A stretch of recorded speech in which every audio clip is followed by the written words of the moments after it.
Yorùbá ẹ ronú o ọ̀rọ̀ yìí ń fẹ́ àpérò ẹ bá jẹ́ ká sowọ́ papọ̀ ká má bà á dẹ́rù ni. Yorùbá ẹ ronú o ọ̀rọ̀ yìí ń fẹ́ àpérò ẹ bá jẹ́ ká sowọ́ pọ̀ ká má bà á dẹ́rù ni.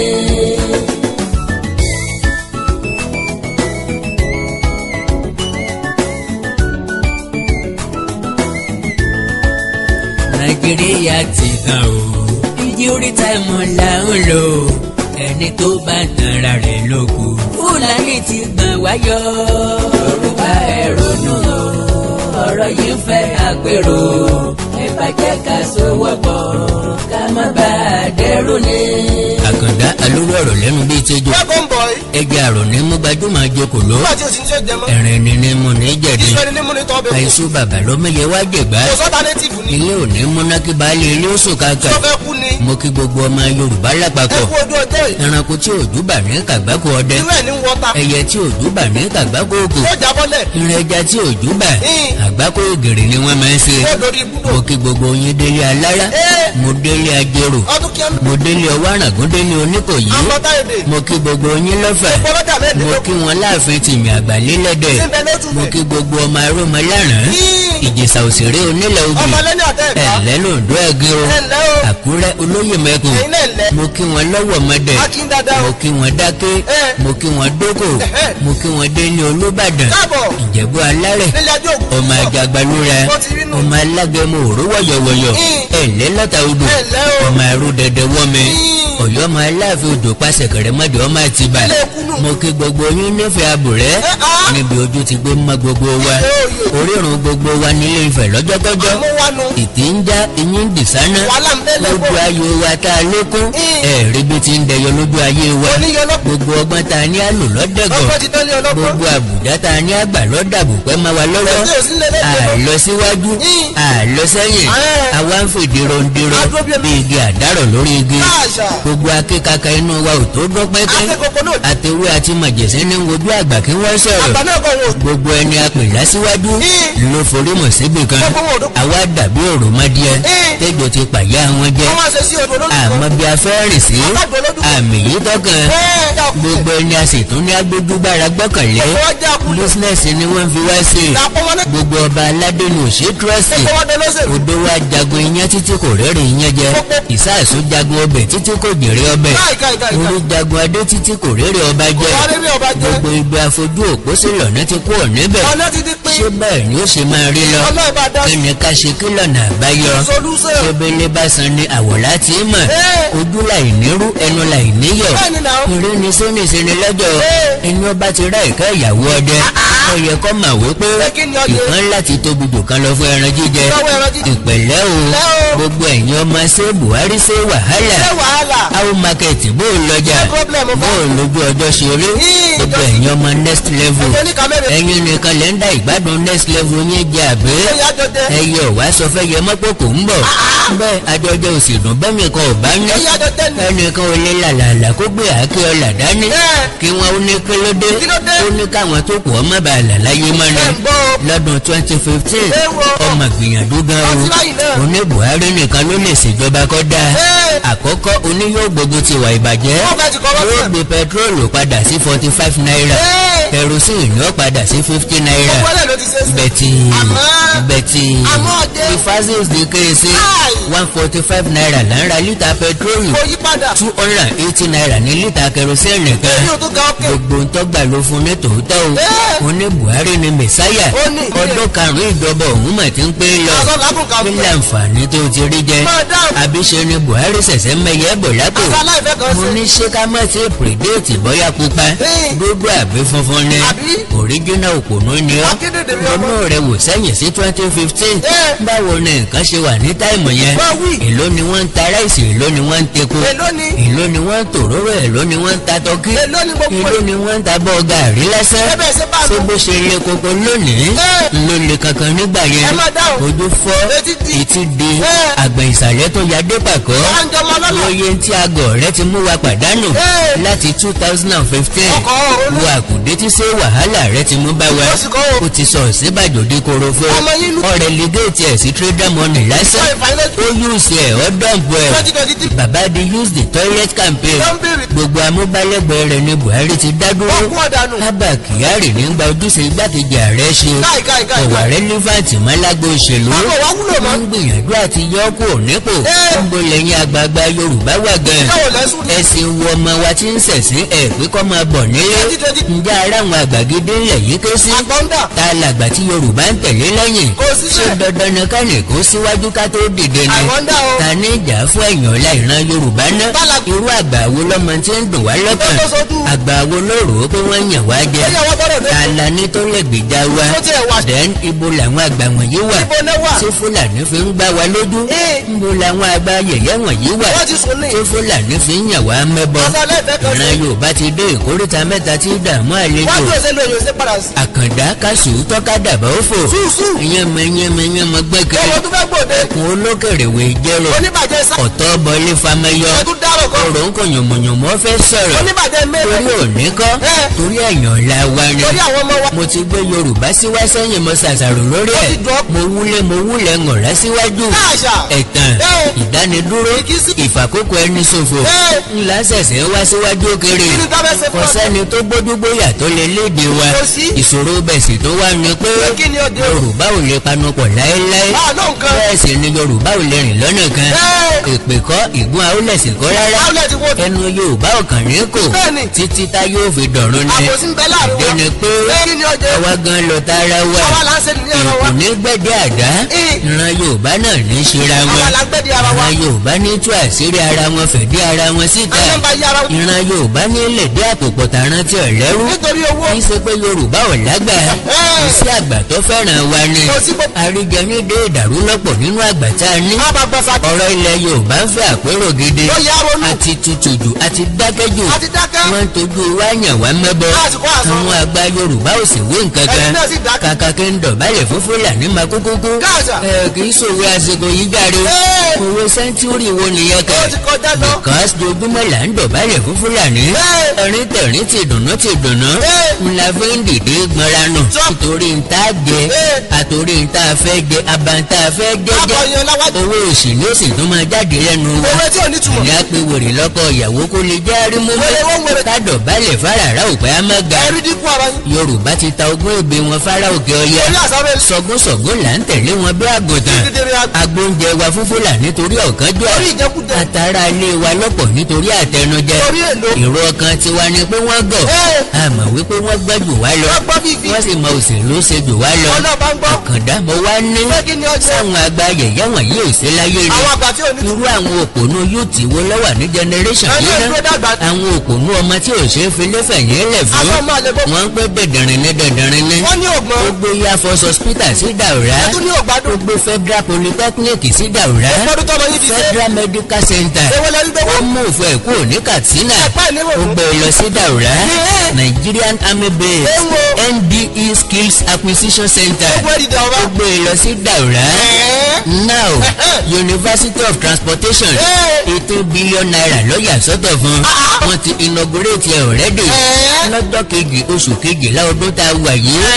àwọn àgbà Yorùbá lajú lẹ́ẹ̀kan tàbá. àwọn yóò ti Yorùbá òwe nǹkankan. Buhari àpòfò Air Force University ní Bauchi. Police College ń bẹ ní Kano. Nigeria Defence Academy ní Kaduna. Army University ní Borno. àwọn ẹrú nílẹ̀ Yorùbá ń pàtẹ́wọ́ bí kọ̀ǹpútà. àwọn wèrè dìndìnrín gbogbo. wọn ò rántí mọ́ pé Nnamdi Azikiwe wá látọ̀nìṣà. ọkọ̀ University of Nigeria sí Nsukka. Amadu Bello wá láti Sokoto. ọkọ̀ University Abusi Zaria.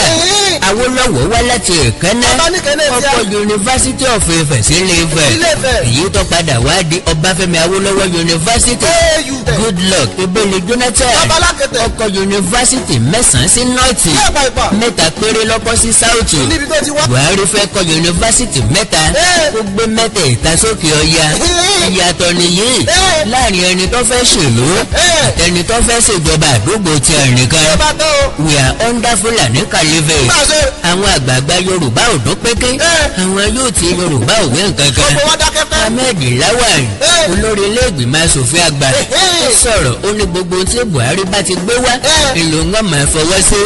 àwọn àgbà wọ̀nyí dákẹ́ àwọn yóò ti Yorùbá ò rí nǹkan tó burú nínú rẹ̀ ìwọ̀nba àwa pélé mọ́ pa tó ń sọ̀rọ̀ wọ́n tún fẹ́ pa wá lẹ́nu mọ́.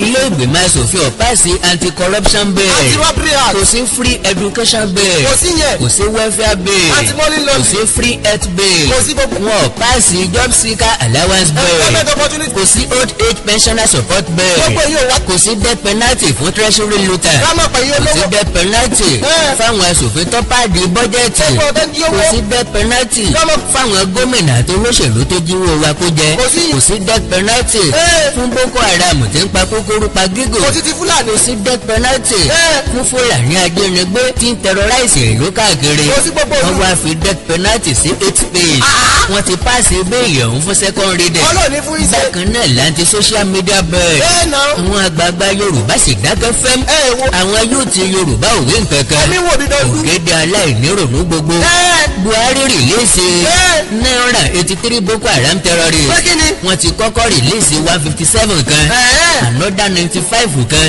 iléeṣẹ́ ológun sì tún sọ lẹ́nu lọ́lọ́ pé àwọn 500 kan ti tún sọ̀rẹ́ńdà pé wọ́n fún wọn ní amnesty nìkan kọ́ ní bí èmi nínú ìjọba Buhari ń kó wọn dà síṣẹ́ sọ́jà ń kó wọn sí mobile police navy air force àti bẹ́ẹ̀ bẹ́ẹ̀ lọ Boko Haram síṣẹ́ ológun látòrí bí ọdún 5 6 7 8 Boko Haram ó ti luṣẹ́ ológun pa wọ́n ti pa ọ̀ká ìmọye èèyàn ó more than 50,000 people ló ti ti ọwọ́ wọn kú another 2.3 million ni wọ́n sọdá láìnílé lórí 276 Chibok girls tí wọ́n jí kó lọ́dún 2014 112 nínú wọn lẹ́nu kankan ọmọ láríjà wọn ìjọba fi ẹgbẹ̀lẹ́gbẹ̀ mílíọ̀nù dọ́là gba àwọn ọmọ dapchi tí Boko Haram kó padà àyàfẹ́ ilé aṣàríbò nìkan tó lòun ò ní dènàsí fẹ́ẹ̀tì òun gẹ́gẹ́ bí Christian sí Islamic religion ọṣẹ́ tí wọ́n ṣe sí Nàìjíríà ò ṣe máa fi ẹnu sọ bọ̀tì síbẹ̀síbẹ̀ Buhari dà wọ́n ṣiṣẹ́ ológun wọn ò rehabilitate OPCs military wọn ò rehabilitate Bakassi boys wọn ò rehabilitate Niger Delta Avengers ó ní kí wọ́n pa IPOB tí ọ̀pọ̀ àyàn nípa ìfọ́náfọ́sù pẹ̀lú Operation Python dance torí pé wọ́n ń protest lásán pé àwọn fẹ́ Republic of Biafra Boko Haram tó ṣe wá lọ́sẹ̀ tí wọ́n destroy ìlú àtàìmọye ìletò ọ̀pọ̀ aya ni wọ́n sọ dáláì lọ́kọ ọ̀pọ̀ ọkọ ni ò níyàwó mọ́ ọ̀pọ̀ àwọn ọmọ ni wọ́n sọ di aláìní òbí láyé mọ́ gbogbo àwọn ọmọ secondary school tí wọ́n kidnap more than 1,000 ni wọ́n ta èyí tí wọ́n tà lẹ́rú wọ́n fẹ́ èyí tó wù wọ́n nínú wọn wọ́n kàn ń bá wọn tó kù ú lò pọ̀ lásán ni àwọn ọmọ ọlọ́mọ because gbogbo ibi tí àwọn ológun ti lé wọn kúrò wọ́n kàn ń bá kọ́ńdọ́ọ̀mù nílẹ̀ rẹpẹtẹ pẹ̀lú àwọn tébílẹ̀tì afúnilágbára àwọn àgbààgbà Yorùbá ò dán pẹ́kẹ́ àwọn yóò ti Yorùbá ò rí n tó burú nínú ẹ̀ àwọn òkùnú ọmọ gbogbo yín dákẹ́ bí ẹni pé wọ́n fi amúnimóye mú lọ́pọlọ bó bá ti sọ̀rọ̀ against Buhari hate speech ní bó bá ti sọ̀rọ̀ against àwọn gómìnà hate speech ní ń jẹ́ tó bá ti sọ pé nǹkan táwọn aṣòfin ṣe ọ̀dà tàbí àwọn mínísítà hate speech ní bó bá ti lè sọ̀rọ̀ nípa rúgà grazing road tàbí party colony hate speech ní bó bá ti ní Buhari ọ̀bọ̀wọ̀ fún rule of law wọ́n ò fún ọ ní death penalty bẹ́ẹ̀ sì rèé social media nìkan lágbára wa wọ́n ní tí èèyàn lè wí lórí rédíò pẹ̀lú tẹlifíṣàn síbẹ̀ àwọn àgbààgbà Yorùbá wọ̀nyí dákẹ́ àwọn yóò ti Yorùbá òwe nǹkan kan ajagunfẹ̀yìntì Muhammadu Buhari ti múra wọ́n fẹ́ jẹ gbèsè díẹ̀ sí wọ́n fẹ́ yá $29.96 billion that is $30 billion wọ́n gbèsè $83 billion tí wọ́n ti jẹ tẹ́lẹ̀ and that will make our gbèsè equal to $113 billion wọ́n sì bá gbèsè $35 billion ìyẹn ní 2015 kí ni wọ́n fi èyí tí wọ́n ti yá sẹ́yìn sí ṣé èèyàn kí n máa yẹ ń tó bá ní àfi tó bá bọ́ sọnù lọ́wọ́ ẹ̀. Ọbásanjọ́ alárẹ̀mú nìkan ni ọ̀jẹ̀ gbèsè $35.916 billion ní gbèsè wá wà nínú oṣù kẹfà ọdún 2005. Ìgbà tó di 2006 Ọbásanjọ́ san $18 billion fún Paris Club of Creditors. Ó balance pẹ̀lú another $4.518 billion. Òkìkí ọlá tó san gbèsè tá a jẹ London $2.15 billion. A sì tún lè tọ́ka nǹkan tó ti ṣe. Ẹ̀mú ló mú fóònù wọlé yìí wá. Àìmọye títì ni wọ́n ṣe tàbí tí wọ́n du aláìsí lásìkò Àrẹ̀mú Ọbásanjọ́. Àjọ FEMA ní ìsàbòlẹ̀ òpópónà káàkiri orígun mẹ́rẹ̀ẹ̀rin Nàìjíríà. Ìwà ni Buhari fi $83 billion ṣe. Kí ni yóò fi another $30 billion tó fẹ́ yá ṣe? Wọ́n fi sponsor Boko Haram ní 2016. Ni wọ́n ti fẹ́ yáwó ọ̀hún. Sàràkí ni ọ̀gbà fún wọn. Torí ẹ̀ ni wọ́n ṣe gbógun ti Sàràkí. Ìyá rẹ̀ ni Sàràkí ń jẹ lọ́wọ́. Bí wọ́n bá yà púrúfù ẹ̀ pẹ́rẹ́. Àfàìmọ̀ ká mọ̀ sí gbà. Àfàìmọ̀ kémi àtẹ̀yìn ọmọ sì rú. Kí wọ́n má rí colonize wa. Wáyé tí wọ́n fẹ́ yá owó yẹn. Ta ni yóò san gbèsè rẹ̀ padà? Àwọn owó tẹ́lẹ̀ rí gbà lọ́wọ́ àwọn olè ìjọsìn gan. Àbí nínú pépà nìkan lẹ ti rówó gbà. Ẹ ṣe lu Sunday Abacha tẹ́ ẹ ná kù. Wáyé tẹ́ ẹ fẹ́ yáwó. Nígbà tẹ́ ẹ ní lẹ́yìn ìgbà tẹ́ ẹ ti ti bọ́dà. Dojúmọ́ lówó gọbọi ń wọlé fún wa. Ṣebí dojúmọ́ là ń tepo. Iṣẹ́ àtòsí òsì torí ẹ̀ kó dínkù. Kò fi wá lọ́rùn lẹ̀. Nàìjíríà yìí ni poverty capital. Poverty ń pọ̀ nílẹ̀ yìí lójoojúmọ́ ni. Kò sóúnjẹ kò sówó. Kò sójú òpópónà gidi. Ilé ìwòsàn wọ yàtọ̀ sí mọ́ṣúárì. Kò sí affordable qualitative education. Nàìjíríà ti overtake India as the poverty capital of the world. Kàkà kó dínkù ó ń pọ̀ sí lójoojúmọ́ ni. Kàkà kó san ìnájà pípa lórí igun fojoojúmọ́ pa. Àwọn tí ń wẹ̀ nínú iṣẹ́ àtòsí ní Nàìjíríà as at April 2019 wọ́n jẹ́ 91,601,377 people. But ní 6 months later ìyẹn ní October same 2019 tá a wà yìí ó ti di 94,470,533 people. Láàrin oṣù mẹ́fà péré ó ti áàdì 2,969,158 people more than the population of Gambia. Ìṣẹ́ tí ń bẹ ní nọ́ọ̀tì wọ́n pọ̀ ju ti South lọ. Ìjọ wa mọ ibi tó rí Yorùbá ò ti pé rárá. Ibi tá a ti nírònú káàsì láwọn àgbàgede. Poverty ń shift àwọn Haúsá Fúlàní kúrò ní nọ́ọ̀tì because kò sí alternative fún wọn. Chad àti Niger ò ṣe é dorí kọ. Dojúmọ́ lè kún sí. Dojúmọ́ ní Ìbàdàn kó kẹ̀tíkẹ̀tí. Ìpínlẹ̀ Ọ̀ṣun kún sí ni lójoojúmọ́. Ìpínlẹ̀ Kwara ń gbàlejò. Ìpínlẹ̀ Kogi ń kún sí ni. Ìpínlẹ̀ Èkìtì ọ̀gbẹ́yìn. Bẹ́ẹ̀ ni wọ́n wọlé sí ìpínlẹ̀ Ondo. Haúsá Fúlàní lu South West pa. And do you know the irony? Yorùbá ò rí bí sálọ. Àbí ń bọ̀ lọ fẹ́ dorí kọ. Bí wọ́n ṣe ń pè sí àtòsí ràn wá ní South. Àwa ò lè sálọ sí North. Torí wípé aṣálẹ̀ gbangba la fẹ́ sálọ yẹn. Option tí ń bẹ nílẹ̀ ni kí àwọn ọmọ sáròkè òkun tàbí African countries tó bá súnmọ́ wa. Tí wọ́n sì tó bẹ́tà díẹ̀. Tó èèyàn lè rí jẹrí mu lọ́dọ̀ wọn. Àrí ni dèdèrè ara ti ń rún. Ní tó fi yẹ kó ọmọ wa ẹkún mu. Because bá a ṣe ń travel là ń fi lé wa sílẹ̀. Kó tó di pààrọ̀ tí a ti padà wálé. Àlejò ó ti jẹ gàba lórí ilé wa. Àlejò ọ̀ràn tí ò sì ní ṣe é lé ni. Ní ọba Fúlànáìsì wa kíláàsì. Síbẹ̀ àwọn àgbà Yorùbá ò dún pékè. Business as usual ni. Àwọn yóò ti Yorùbá ò wí nǹkankan. Oníyà àwọn ni ó sì jẹ gbogbo ẹ̀. 2023 ti Yorùbá ń wò. Gẹ́gẹ́ bí ọ̀nà àbáyọ. Buhari àti Fúlàní tún ti yọjú kàjáde. Ṣé mo sọ̀rọ̀ kan já sí ẹgbàá mi gbọ́? Mo ní kó tó di 2023. Haúsá Fúlàní ayọjú kàkan jáde. Wọ́n á kọ́kọ́ divide wa.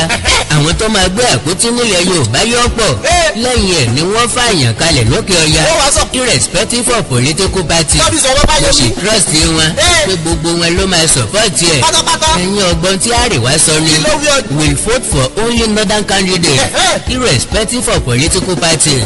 Alhaji Musa Lima ló sọ bẹ́ẹ̀ acting chairman àríwá consultative forum ṣe bọ́ gbọ́rọ̀ lẹ́nu Tanko Yakashari ó ní Buhari doesn't need south west anymore ṣé kò wá ráìtì ni oníṣẹ́ kò rí sọ ni epo ẹ̀gúsí ti tún do Nàìjíríà mọ́ lẹ́yìn ìgbà tá a ti fi pàǹtàjì yẹn àwa sọ pàǹbẹ́ náà every time ni wọ́n sọ Yorùbá dààmú kú ọ̀sẹ̀ ìjọ ọmọ reason tí Buhari fi ń bá Ọ̀ṣínbàjò jà tí Buhari fi ń bá Ọ̀ṣínbàjò jà because ọ̀pọ̀ èèyàn ní pé kí Ọ̀ṣínbàjò ṣe gan-an wáyé tí wọ́n fi ń treat ẹ̀ badly lórí àwọn ìgbésẹ̀ kan tó gbé tí ò dùn mọ́ Buhari nínú as acting president. Ọ̀ṣínbàjò yọ director general DSS Lawal Musa Daura kí Buhari ó tó tòkè òkun dé ó detain ẹ̀ ó kó àwọn DSS kó lẹ́yìn rẹ̀ Buhari dé ó dá Musa Daura padà bákan náà ni acting chief justice Buhari ti nominate ẹ̀ lẹ́ẹ̀kan ọ̀nà méjì lòfin sì là kalẹ̀ ẹ gbọ́dọ̀ nominate ẹ̀ as acting chief justice lẹ́ẹ̀mejì àyàfi tẹ́ ò bá fẹ́ confam ẹ̀ later as chief justice ètò olówóra méjì tí Ọ̀ṣínbàjò ṣe Buhari nìyẹn o yóò sì fojú Ọ̀ṣínbàjò rí mọ́ bo àwọn tọrọ òye ní pé kílódé tí Tinubu ò lè bá Ọ̀ṣínbàjò bẹ̀bẹ̀ wọ́n ti gbàgbé pé Tinubu ní ambition ó fẹ́ jàre ní 2023 Tinubu sì mọ̀ wípé Buhari sọ̀rọ̀ yí lọ́kàn padà àti pé ntọ́ máa dà ambition ti ẹ̀rú kọ̀ fẹ́ lọ́wọ́ sí wọ́n mọ̀ pé Buhari kì í gbàgbé nǹkan ó ní I can forgive but I don't forget Buhari ní ambition fún third time tí èèyàn kan bá sọ pé irọ́ ni wọ́n ń tan ó ní Buhari fẹ́ padà wálé kẹta ntọ́ mọ̀ ní pé ó ti ń gbìyànjú béèlì third time ó ti pass the first reading yóò lo 6 years one time tó bá fi padà wálé kẹta àwọn ààrẹ tí bá wá lẹ́yìn rẹ̀ ọdún 6 péré ni wọ́n máa lò ó sì ti mọ̀ wípé òun ò ní èdè Yorùbá mọ́ ó ti relegate ọmọ Yorùbá tó lẹ́nu ń bẹ̀ Yorùbá sì kọ́ ní control National Assembly ṣẹ̀rí pé wọ́n gbàjò wá lọ àwọn àgbààgbà Yorùbá dákẹ́ àwọn ọba ilẹ̀ Yorùbá ò dún pẹ́kẹ́ àwọn yúùtì Yorùbá wọ̀ sí àwọn ọ̀dọ̀bọ̀ yọyọ yúùtì tí ò nírètí ọjọ́ ọ̀la àwọn òpònú ọmọ gbogbo Buhari ti bọ́dà ní sáùtì ó sì bọ́dà kalẹ̀ lókè ọya kẹ̀tíkẹ̀tí ni wọ́n ń kó ráìsì wọlé House of Rep member tó wá láti Daura ní Katsina nìyí ó yá gbọ́ nǹkan tó sọ. From Katsina State representing Sandamu, Meadua and Daura. Thank you very much, Sada, for raising this observation. So I came back yesterday from Daura. I was ambushed by the communities there due to the hardship they are facing there due to this one closure of the border and the 20 kilometers instruction given by custom. From Daura to Kongolam, that's the border, international border. It's 18 kilometers. From Mr. President's house, leaving home, his bedroom, to the border is just 13 kilometers. That's a very good point there. We all know the borders are closed, but they still allow things to go in and out. I'm a living witness, and I stand to be corrected. Therefore, yesterday, I was there around 1 a.m. Nobody knows. I saw what they are doing. So, sir, the custom need to be invited here, and they need to be questioned. This is the National Assembly. We need to know what is going to happen before you take any instructions, such very weighty orders to shut down the border, 20 kilometers. And my last local government, which is Meadua, is 0 kilometers with Niger. I was there, my network service was orange. That means I'm not in Nigeria. So you see the kind of interwoven we have with them. So please, I need a support from each and every member. Things are happening in the border. Despite they are closed, they are not closed. They pay each car in the night to go in and each car in the night to come in from Niger. We should not deceive ourselves. If we want to do the right thing, let's do it. If we are not going to, let's allow it. Thank you very much. bí wọ́n ṣe ń gbé ráìsì wọ nọ́ọ̀tì nìyí o. ẹ nu o. bí wọ́n ṣe ń gbé ráìsì wọ nọ́ọ̀tì nìyí o. wọn náà rí o. wọ́n gbé àpò ráìsì sínú àpò ẹ̀wà. wọ́n á fi ẹ̀wà yí i lára. àbí kí wọ́n gbé sínú àpò ata. olórí burúkú wọn wá mú àwọn obìnrin Yorùbá tí wọ́n ró dèríkà ráìsì méjì má sọ. nítorí ntọ́mọ wọn jẹ. àwọn àgbààgbà Yorùbá ò rí ntọ́ bá dìrín náà. àwọn ọba aládé wa dákẹ́ fẹ́m. àwọn yóò ti Yorùbá òwe nkankan. wọ́n ti sọmọ yín di bẹ̀wù dání. 10,000 naira ní pẹ́ káàkiri ọjà. èho vice president.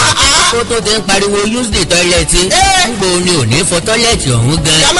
àkàndá alóró ọ̀rọ̀ lẹ́nu bíi tẹ́jọ́. àjàó àró awíkóńká sọ̀rọ̀ lójú ọlọ́rọ̀. mo gbọ́ pé àwọn àgbà Yorùbá kan ń pè fún ìbò presidency ní 2023. àwọn èèyàn kan wá ń pariwo. bẹ́ẹ̀ ntọ́ yẹ kí wọ́n sọ ni wọ́n sọ o.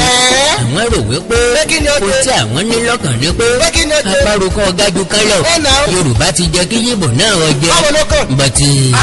bàtì ọ̀yẹ́ kó ti ẹnu Yorùbá jáde. ọ̀sẹ̀ tó bá wu yíbò kí wọ́n fira wọn gán. tó bá wu yíbò kí wọ́n fira wọn dá lára.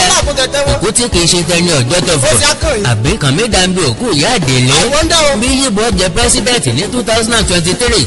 ọ̀yẹ́ kó ti ẹnu tiwa jáde o. jà fúnra ẹni kò sí jà fojú. ìrà ìyá kankan ò fẹ́ kòkòrò Yorùbá dé mọ́. àwọn ọdún ni kì í sàrun náà. bẹ́ẹ̀ dìbò nígbà ẹgbẹ̀rún ní Nàìjíríà. láéláé Ìbò lè jà rẹ̀. àfi bí ọ̀bá lọ́wọ́ ìdìbò nínú tí wọ́n kà gbé fún wọn lásán. ewu làbọ̀rọ̀ wá wú láyà kápá gómọ. ewu làbọ̀rọ̀ máa pè fún nǹkan tí ò lè ṣẹlẹ̀. a ti mọ̀ pé ò lè wáyé.